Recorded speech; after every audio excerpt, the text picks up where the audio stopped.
Hello friends, welcome back to my channel Simnas food world. അപ്പോൾ ഇന്ന് ഞാൻ വന്നിട്ടുള്ളത് നമുക്ക് റവ വെച്ചിട്ട് എളുപ്പത്തിൽ റെഡിയാക്കി എടുക്കാൻ പറ്റിയ നല്ല സിമ്പിളായിട്ടുള്ള അതേസമയം നല്ല ടേസ്റ്റി ആയിട്ടുള്ള ഒരു സ്വീറ്റ് ആയിട്ടാണ് കേട്ടോ. അപ്പോൾ നമുക്കിത് തയ്യാറാക്കാനായിട്ട് വെറും 3 ചേരുവകളുടെ ആവശ്യം മാത്രമേ ഉള്ളൂ. അത് റവ, അതേപോലെ പാല്, പിന്നെ പഞ്ചസാര. അപ്പോൾ എല്ലാവരുടെയും കയ്യിൽ ഇപ്പോഴും ഉണ്ടാകുന്ന സാധനമാണ് ഇതൊക്കെ. അപ്പോൾ എല്ലാവരും കണ്ടു നോക്കി ഇഷ്ടപ്പെട്ടാൽ തീർച്ചയായിട്ടും ട്രൈ ചെയ്ത് നോക്കുക. അതുപോലെ ചാനലിൻ്റെ വീഡിയോസൊക്കെ ആദ്യമായിട്ട് ആരെങ്കിലും കാണുകയാണെങ്കിൽ സബ്സ്ക്രൈബ് ചെയ്യുക കേട്ടോ. അപ്പോൾ നമുക്ക് പെട്ടെന്ന് തന്നെ ഈ റവ വെച്ചിട്ട് നല്ല സിമ്പിളായിട്ടുള്ള ഈ ഒരു സ്നാക്ക് എങ്ങനെ തയ്യാറാക്കുന്നു നോക്കാം. അപ്പോൾ ഈ ഒരു സ്വീറ്റ് റെഡിയാക്കാനായിട്ട് നമുക്ക് ആകെ 3 ഇൻഗ്രീഡിയൻസിൻ്റെ ആവശ്യം മാത്രമേ ഉള്ളൂ. അപ്പോൾ മെയിനായിട്ട് നമുക്ക് വേണ്ടത് റവയാണ് കേട്ടോ.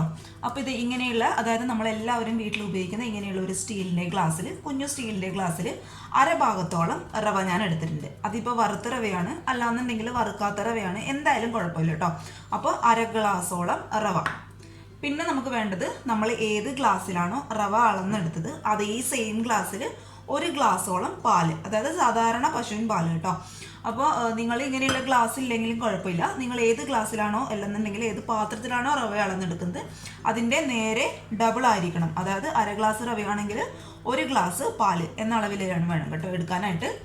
പിന്നെ നമുക്ക് ഈ ഒരു സ്വീറ്റിന് മധുരത്തിന് ആവശ്യമായിട്ടുള്ള പഞ്ചസാര അതിപ്പോൾ നിങ്ങളുടെ ഇഷ്ടത്തിനനുസരിച്ച് ചെയ്യാം. ഞാനിപ്പോൾ 5 ടേബിൾ സ്പൂണോളം പഞ്ചസാര എടുത്തിട്ടുണ്ട്. അപ്പോൾ 5 ടേബിൾ സ്പൂൺ പഞ്ചസാര എന്നുള്ളത് ഈ ഒരു സ്വീറ്റിന് കണക്കായിട്ടുള്ള മധുരമാണ് കേട്ടോ. നിങ്ങൾക്ക് ഒരുപാട് മധുരം വേണമെന്നുള്ളവർക്ക് 7 മുതൽ 8 ടേബിൾ സ്പൂൺ വരെ പഞ്ചസാര എടുക്കാം. അതപ്പോൾ നിങ്ങളുടെ ഇഷ്ടത്തിനനുസരിച്ച് ചെയ്യാം. അപ്പോൾ ഈ ഒരു 3 ഇൻഗ്രീഡിയൻസിൻ്റെ ആവശ്യം മാത്രമേ ഉള്ളൂ നമുക്ക് ഈ ഒരു സ്വീറ്റ് റെഡിയാക്കാനായിട്ട്. അപ്പോൾ നമുക്ക് പെട്ടെന്ന് തന്നെ ഇതെങ്ങനെ റെഡിയാക്കുന്നു കൂടി നോക്കാം. ആദ്യം തന്നെ നമ്മൾ എടുത്തു വെച്ച ഈ പാലിലോട്ട് നമ്മൾ എടുത്തു വെച്ച 5 ടേബിൾ സ്പൂണോളം പഞ്ചസാര കംപ്ലീറ്റ് ആയിട്ട് ഞാൻ ഇതിലോട്ട് അങ്ങോട്ട് ഇട്ട് കൊടുക്കുന്നുണ്ട്. ഇനി നന്നായിട്ട് ഇതങ്ങോട്ട് മിക്സ് ചെയ്ത് കൊടുക്കട്ടെ. ഈ ഒരു സമയത്ത് തന്നെ ഈ പഞ്ചസാര നമ്മുടെ പാലിൽ കംപ്ലീറ്റ് ആയിട്ട് അങ്ങോട്ട് അലിഞ്ഞു ചേരണം, എങ്കിലും നമ്മുടെ സ്വീറ്റിന് നല്ലൊരു മധുരം ഉണ്ടാവും. അതുകൊണ്ട് ഈ ഒരു സമയത്ത് തന്നെ നമ്മൾ എടുത്ത് വെച്ച പഞ്ചസാര മുഴുവനായിട്ട് നമുക്ക് ഈ ഒരു പാലിലോട്ട് അങ്ങോട്ട് മിക്സ് ചെയ്യാം.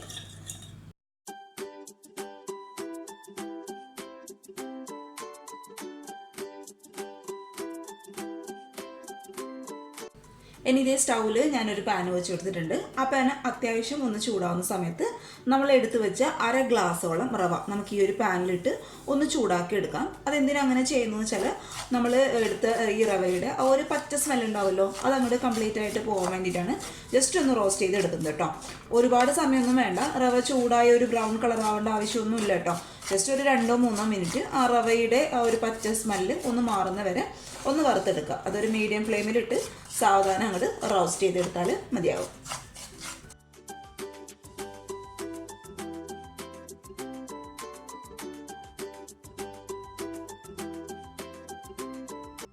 ഇത് നമ്മൾ ഇട്ട് കൊടുത്ത റവയുടെ ആ ഒരു പച്ച സ്മെല്ലൊക്കെ മാറി നന്നായിട്ട് റോസ്റ്റ് ആവുന്ന ആ ഒരു സ്മെല്ല് വരുമല്ലോ, ആ ഒരു ടൈമിൽ നമ്മൾ എടുത്തു വെച്ച പഞ്ചസാര അതുപോലെ പാലിൻ്റെ മിക്സ് നമുക്ക് ഇതിലോട്ട് അങ്ങോട്ട് ചേർത്ത് കൊടുക്കാം.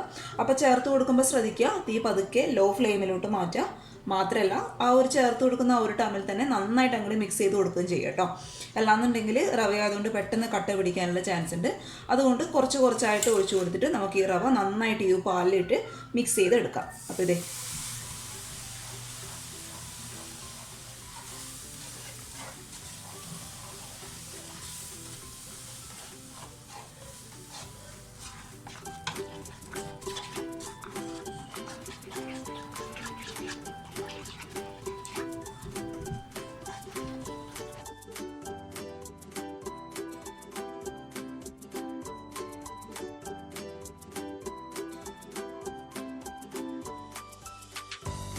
ഇത് നമ്മൾ ഒഴിച്ചു കൊടുത്ത് ആ പാല് നന്നായിട്ട് ഒന്ന് വറ്റി ഈ ഒരു പരുവാവുന്ന സമയത്ത് ഒരു ഏലക്കായുടെ കുരു ഞാൻ ഇതിലോട്ട് ഇട്ട് കൊടുക്കുന്നുണ്ട്. അത് നമ്മുടെ സ്നാക്കിന് നല്ലൊരു ഫ്ലേവർ കൊടുക്കും കേട്ടോ.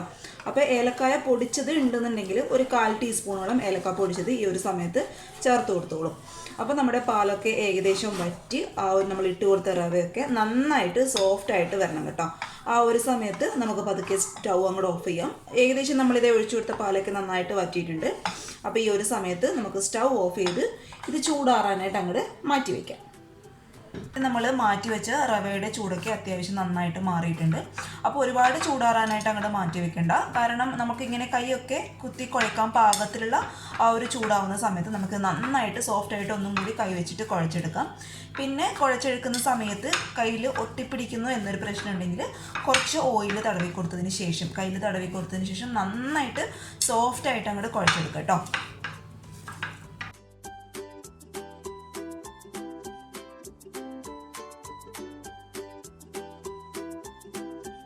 അപ്പോൾ ഇത് റവ ഞാൻ നന്നായിട്ട് കുഴച്ചെടുത്തിട്ടുണ്ട്. നമ്മൾ വിരൽ വെച്ചിട്ട് ഇങ്ങനെ തൊട്ട് നോക്കുമ്പോൾ കറക്റ്റ് നമ്മുടെ വിരൽ ഉള്ളിലോട്ട് പോകണം കേട്ടോ. അത്രയും സോഫ്റ്റായിട്ട് നമ്മൾ നന്നായിട്ട് കുഴച്ചെടുക്കാനായിട്ട് ശ്രദ്ധിക്കുക. പിന്നെ ഇങ്ങനെയുള്ള ഒരു പാത്രത്തിൽ വെച്ചിട്ട് കുഴക്കാനായിട്ട് ബുദ്ധിമുട്ടാണെന്നുണ്ടെങ്കിൽ ഇത് ഇങ്ങനെയുള്ള നല്ല നീറ്റായിട്ടുള്ള കൗണ്ടർ ടോപ്പിൽ വെച്ചിട്ട് കുഴച്ചെടുത്താലും മതിയാവും. ഇനി ഇത് നമുക്ക് ഈ റവയൊന്ന് ആവി കയറ്റിയെടുക്കണം. അതിനായിട്ട് ഇത് നമ്മൾ സാധാരണ സ്റ്റീം ചെയ്യുന്ന ഒരു പാത്രത്തിൽ കുറച്ച് ഓയിൽ ഞാൻ തടവി കൊടുത്തിട്ടുണ്ട് കേട്ടോ. അതിനുശേഷം നമുക്ക് ഈ റവ നിങ്ങൾക്ക് ഇഷ്ടമുള്ള ഷേപ്പിൽ ഒന്ന് ഷേപ്പ് ചെയ്തെടുക്കാം. ഞാനിപ്പോൾ ഇവിടെ ഇത് ജസ്റ്റ് ഒന്ന് പല ഷേപ്പിലായിട്ടൊന്ന് ഷേപ്പ് ചെയ്തെടുക്കുന്നുണ്ട് കേട്ടോ. അപ്പോൾ നമ്മൾ കൈയുടെ അടിയിൽ വെച്ചിട്ട് ചെറിയൊരു മാവ് എടുത്തതിന് ശേഷം ജസ്റ്റ് ഒന്ന് പ്രസ് ചെയ്ത് കൊടുക്കുകയാണെങ്കിൽ ഇത് ഈ ഒരു ഷേപ്പിൽ ഞാൻ ആക്കിയെടുക്കുന്നുണ്ട്. നിങ്ങളുടെ ഇഷ്ടത്തിനനുസരിച്ച് ചെയ്യാം കേട്ടോ. അപ്പോൾ ക്രാക്കൊന്നും ഇല്ലാതെ നന്നായിട്ട് കൈയുടെ ഉള്ളിൽ വെച്ചിട്ട് ആദ്യം ഉരുട്ടിയെടുത്തതിന് ശേഷം ഇത് ഇങ്ങനെ അങ്ങ് ചെയ്ത് കൊടുക്കുക കേട്ടോ. അപ്പോൾ നമ്മൾ ഈ പാത്രത്തിൽ റവ വയ്ക്കുന്നതിന് മുന്നേ നന്നായിട്ട് അതിലോട്ട് ഓയിൽ തടവിയതിന് ശേഷം വേണം റവ വെച്ച് കൊടുക്കാനായിട്ട്. അപ്പോൾ നമുക്ക് അടുത്തതും കൂടി ഞാനൊന്ന് കാണിച്ചു തരാം.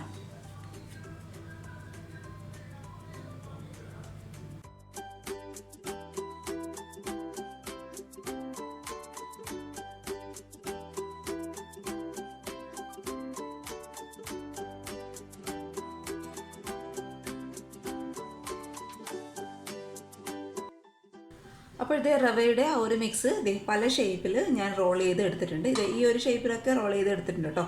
അപ്പോൾ ഷേപ്പ് ചെയ്യാന്നുള്ളത് നിങ്ങളുടെ ഇഷ്ടത്തിനനുസരിച്ച് ഷേപ്പ് ചെയ്തെടുക്കാം. ഇനി ഇത് സ്റ്റീമറിൽ ഞാൻ കുറച്ച് വെള്ളം വെച്ച് കൊടുത്തിട്ടുണ്ട്. ആ വെള്ളം അത്യാവശ്യം നന്നായിട്ടൊന്ന് തിളയ്ക്കുന്ന സമയത്ത് നമുക്കിത് അടച്ച് വെച്ച് ഒരുപാട് സമയമൊന്നും സ്റ്റീം ചെയ്തെടുക്കേണ്ട ആവശ്യമില്ല. കറക്റ്റ് ഒരു ഹൈ ഫ്ലെയിമിലിട്ട് ഒരു 3-4 മിനിറ്റ് മാത്രം കേട്ടോ. ആ റവയെ ഒന്ന് വേവുന്ന ആ ഒരു സമയം മാത്രം. അപ്പോൾ ഹൈ ഫ്ലെയിമിലിട്ട് ഒരു 3-4 മിനിറ്റ് ഇത് നമുക്ക് നന്നായിട്ടൊന്ന് സ്റ്റീം ചെയ്തെടുക്കാം. ഈ റവയുടെ സ്നാക്കൊക്കെ ഒരു 3-4 മിനിറ്റ് ഞാൻ നന്നായിട്ട് ഹൈ ഫ്ലെയിമിലിട്ട് സ്റ്റീം ചെയ്തെടുത്തിട്ടുണ്ട്. ഒരുപാട് സ്റ്റീം ചെയ്യേണ്ട ആവശ്യമില്ല കേട്ടോ. ഒരുപാട് സ്റ്റീം ചെയ്തെന്ന് കഴിഞ്ഞാൽ നമ്മുടെ ഈ ഒരു സ്നാക്ക് ഹാർഡ് ആവാനായിട്ട് തുടങ്ങും. അപ്പോൾ അതൊന്ന് ശ്രദ്ധിച്ചേക്കാം. അപ്പോൾ ഈ ഒരു സ്നാക്ക് ഇവിടെ കൊണ്ടങ്ങ് തീർന്നു കേട്ടോ. ഇങ്ങനെ കഴിക്കാനായിട്ട് നല്ല ടേസ്റ്റാണ്. ഇതൊക്കെ ചൂടൊക്കെ ഒന്ന് മാറിക്കഴിഞ്ഞാൽ നല്ല മധുരമൊക്കെ ആയതുകൊണ്ട് കഴിക്കാനായിട്ട് നല്ല ടേസ്റ്റാണ്. പക്ഷേ ഞാനിതിലൊരു ഓപ്ഷൻ പറയുന്നുണ്ട്. എന്താണെന്ന് വെച്ചാൽ ഇത് കുറച്ച് ഡെസിക്കേറ്റഡ് കോക്കനട്ട് ഞാനിവിടെ എടുത്തിട്ടുണ്ട്. അപ്പോൾ ഡെസിക്കേറ്റഡ് കോക്കനട്ട് എങ്ങനെയാണ് വീട്ടിൽ റെഡിയാക്കുന്ന വീഡിയോ ഓൾറെഡി ഒരു റെസിപ്പി ഇട്ടപ്പോഴും ഞാൻ കാണിച്ചിട്ടുണ്ടായിരുന്നു. അപ്പോൾ അത് കാണാത്തവരൊന്ന് പോയി കണ്ടു നോക്കുക. അതിൻ്റെ ലിങ്ക് ഞാൻ വേണമെന്നുണ്ടെങ്കിൽ ഡിസ്ക്രിപ്ഷൻ ബോക്സിൽ ഇടാം കേട്ടോ. ഈ ഒരു ഡെസിക്കേറ്റഡ് കോക്കനട്ട് എങ്ങനെയാണ് വീട്ടിൽ റെഡിയാക്കുന്ന ഒരു വീഡിയോ.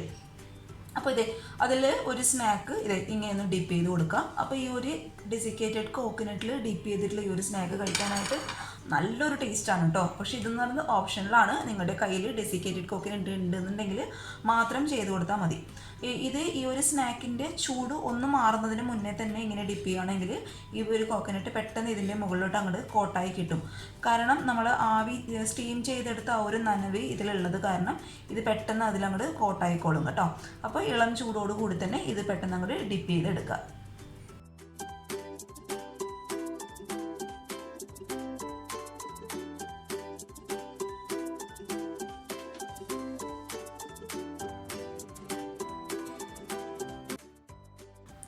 അപ്പോൾ ഇത് കംപ്ലീറ്റ് ആയിട്ട് ഞാൻ ആ ഡെസിക്കേറ്റഡ് കോക്കനട്ടിൽ ഡിപ്പ് ചെയ്തിട്ട് നന്നായിട്ട് ഒന്ന് ഡെക്കറേറ്റ് ചെയ്ത് വെച്ചിട്ടുണ്ട്. അപ്പോൾ എല്ലാവരും ഒന്ന് തയ്യാറാക്കി നോക്കുക. നല്ല ടേസ്റ്റാണ് കേട്ടോ കഴിക്കാനായിട്ട്. നമുക്ക് ആ കോക്കനട്ട് കടിക്കാനായിട്ട് കിട്ടുമ്പോൾ അതൊരു പ്രത്യേക ടേസ്റ്റാണ്. പക്ഷേ ഇത് ഓപ്ഷനിലാണ് കേട്ടോ.